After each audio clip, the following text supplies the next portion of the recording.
इस वीडियो में हम समझेंगे मॉलिक्यूलर मास और मोल कॉन्सेप्ट।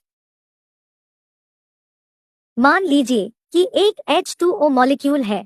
इस मॉलिक्यूल में 2 हाइड्रोजन और 1 ऑक्सीजन है। हाइड्रोजन का एटॉमिक मास 1 यूनिट है और ऑक्सीजन का एटॉमिक मास 16 यूनिट है। अब अगर सभी एटम्स का एटॉमिक मास कैलकुलेट करें तो 18 यूनिट मास होगा। इसी टोटल मास को हम मॉलिक्यूल का मॉलिक्यूलर मास कहते हैं।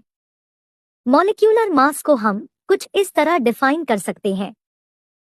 The molecular mass of a substance is the sum of the atomic masses of all the atoms in a molecule of the substance.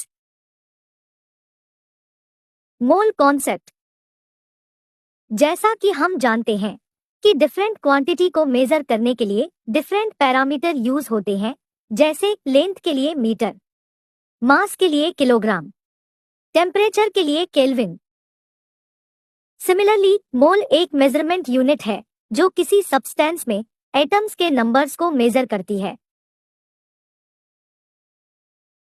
जैसा कि हम जानते हैं कि एक दर्जन में 12 यूनिट होती है, जो कि हर ऑब्जेक्ट के लिए फिक्स होती है। सिमिलरली एक मोल में 6.022 into 10 to the power 23 specified elementary entities होती है। ये नंबर एक फिक्स न्यूमेरिकल वैल्यू होती है जिसे अवोगैड्रो नंबर भी कहते हैं। नंबर के अलावा मोल में एक और एडवांटेज है जो कि डजन में नहीं है। किसी भी पर्टिकुलर सब्सटेंस का एक मोल उसके ग्राम एटॉमिक मास के इक्वल होता है। एग्जाम्पल के लिए हाइड्रोजन का एटॉमिक मास 1 यूनिट, हाइड्रोजन का ग्राम एटॉमिक मास 1 ग्राम।